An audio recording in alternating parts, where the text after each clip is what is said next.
So this guy, his name's Liao, and poor Liao, he just lost everything.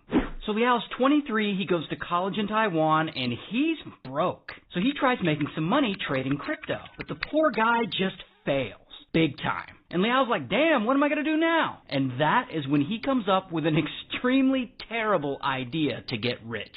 So he reaches out to his friend, this guy, Zhang, to help him with this plan. And Liao and Zhang, they went to high school together, now they go to the same university, so they know each other pretty well. So Liao goes to Zhang, and he lies to him like, dude, I need your help. There are dangerous gang members after me. And Zhang is like, aight. So then Liao explains this extremely terrible plan to him. He wants Zhang to take out a bunch of insurance policies on himself. Then he wants him to accidentally get frostbite and cash in those claims. And then Zhang can give him some of that money and he can pay off these dangerous gang members that don't actually exist. And if there's any money left over, they can split it. And Zhang hears this plan and he's like, aight. So they set this scheme into motion. And over the next few days, Zhang signs up for 8 different insurance policies. In total, they're worth about 1.3 million US dollars. Then Liao asks Zhang to agree to sign a legal note that says when Zhang gets paid from the insurance, he agrees to pay Liao 800,000 US dollars of it. And of course, Zhang's like, aight. And then one night in January, when the weather's finally right, the two of them ride around town on their scooters.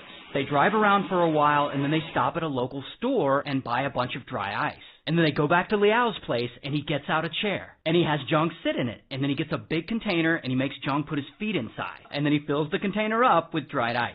And Liao's like, this is probably going to hurt a lot, so I have to tie you up so you don't move. And Zhang's like, aight. And so Liao zip ties him to the chair. And as they wait for the frostbite to set in, Liao snaps a bunch of photos of Zhang for some reason. So anyway, Zhang is sitting there with his feet in this dry ice, and 10 hours go by, and he's still sitting there. And when Liao finally lets him out of the chair, Zhang is hurting. I mean, he's got frostbite, like he can't feel his legs, and he needs medical attention. So they go to the hospital. And the doctors look at Zhang's frostbitten legs, and they're immediately like, what the f***?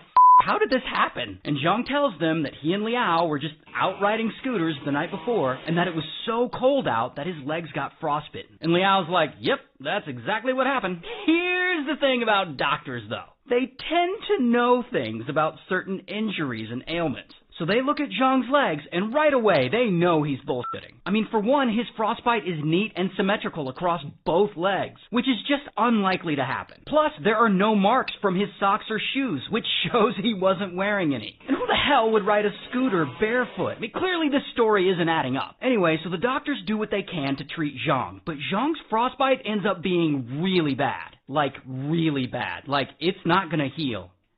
Ever. And ultimately, the doctors have to amputate both of his legs below the knee. Meanwhile, all the insurance companies that Zhang signed up for, they start receiving claims from the hospital for Zhang's frostbite injury. And one of those companies sends a compensation check to Zhang for $7,200. But the others, they look at this claim and they think it's awfully suspicious. I mean, this guy bought these policies literally days before he got frostbite. Come on, that seems shady. So they just don't pay him, and instead they alert the police. So police, they start investigating, and pretty quickly they discover that on the night that Zhang allegedly got frostbite riding his scooter, the lowest recorded temperature that night was 42 degrees Fahrenheit, which is a little chilly, but not even close to being cold enough to naturally cause frostbite. So eventually the police investigate Zhang, and then they connect him to Liao, and they get a warrant to search Liao's house, and there they find the container he used, as well as the photos of Zhang on his phone. So they arrest Zhang and Liao, and they charge them with fraud, among other things. And this all happened a few months ago, and I couldn't find any updates on them, so I assume they're still waiting on their trial. So, shout out to Taiwan.